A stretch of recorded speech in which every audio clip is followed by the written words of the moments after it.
بہت سمے پہلے اللہ کے ایک پیارے نبی تھے حضرت یوسف علیہ السلام۔ وہ حضرت یعقوب علیہ السلام کے بیٹے تھے۔ یوسف بہت خوبصورت، نیک اور سمجھدار تھے۔ ان کے والد ان سے بہت محبت کرتے تھے۔ ایک رات یوسف علیہ السلام نے ایک عجیب خواب دیکھا۔ انہوں نے دیکھا کہ 11 ستارے، سورج اور چاند انہیں سجدہ کر رہے ہیں۔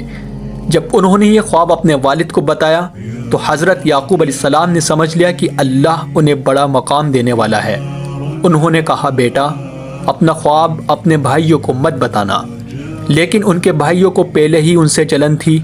انہیں لگتا تھا کہ ابا یوسف سے زیادہ پیار کرتے ہیں۔ ایک دن انہوں نے یوجنا بنائی اور یوسف کو کھیل کے بہانے جنگل لے گئے۔ وہاں انہوں نے انہیں ایک گہرے کنویں میں ڈال دیا اور گھر آ کر جھوٹ بولا کہ بھیڑیوں نے کھا لیا۔ کنویں میں بھی اللہ نے یوسف کی حفاظت کی۔ کچھ مسافر وہاں سے گزرے اور پانی نکالتے سمے انہیں پا لیا۔ وہ انہیں مصر، ایجپٹ لے گئے اور انہیں بیچ دیا۔ کنویں میں بھی اللہ نے یوسف کی حفاظت کی۔ کچھ مسافر وہاں سے گزرے اور پانی نکالتے سمے انہیں پا لیا۔ وہ انہیں مصر، ایجپٹ لے گئے اور بیچ دیا۔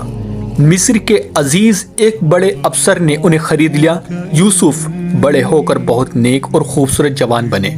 عزیز کی بیوی نے انہیں گناہ کی طرف بلایا، لیکن یوسف نے اللہ سے ڈرتے ہوئے انکار کر دیا۔ جھوٹا الزام لگا کر انہیں جیل میں ڈال دیا گیا۔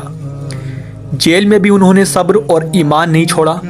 وہاں انہوں نے 2 قیدیوں کے خواب کی صحیح تعبیر بتائی۔ کچھ سمے بعد مصر کے بادشاہ نے ایک عجیب خواب دیکھا جس کی تعبیر کوئی بتا نہ سکا۔ تب جیل والے آدمی نے یوسف کو یاد کیا۔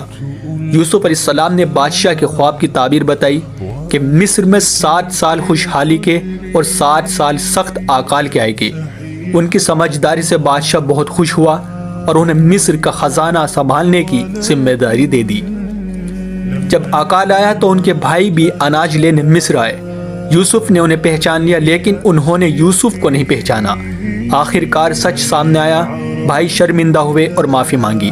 یوسف علیہ السلام نے بدلہ لینے کے بجائے کہا، آج تم پر کوئی ظلم نہیں، اللہ تمہیں معاف کرے۔ پھر ان کا بچپن کا خواب پورا ہوا۔ ان کے ماتا پتا اور بھائی عزت کے ساتھ ان کے سامنے جھکے۔ صبر کرنے والوں کو اللہ کبھی اکیلا نہیں چھوڑتا۔ برائی کا جواب بھلائی سے دینا چاہیے۔ اللہ کی یوجنا سب سے بہترین ہوتی ہے۔